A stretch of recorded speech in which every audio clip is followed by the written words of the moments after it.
Ako vznikne takáto fotka s použitím dvoch svetiel? To si čo chvíľa ukážeme. Ale pekne po poriadku. Vitajte v ateliéri. Pôvodný plán bol jasný. Upratať po produkcii z predchádzajúceho dňa. Lenže, ako býva dobrým zvykom, nevždy všetko ide podľa plánu. Napadol mi jeden svetelný setup a chcel som si ho hneď aj vyskúšať. Foťák pripravený, filter na mieste, aj keď teraz nezohral až takú úlohu, ale zvyk je zvyk. Set pozostáva z dvoch trvalých svetiel. Na jednom softbox s voštinou, áno, zrkadlo, pri autoportrete sa celkom zíde.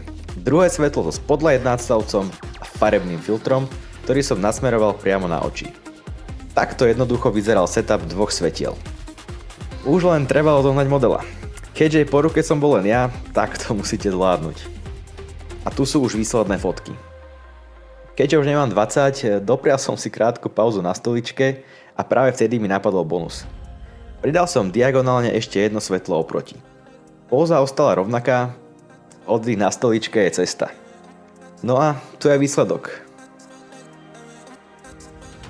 A tu ešte porovnanie, na spodnej fotke vidíte, ako sa pravá strana vytiahla vďaka svetlu z tieňa.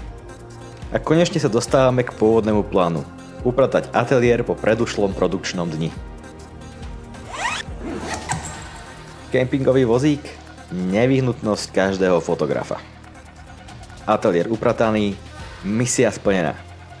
Viac z mojej tvorby nájdeš na Instagrame alebo aj na webe www.martinmondok.com. A my sa vidíme na budúce. Seva!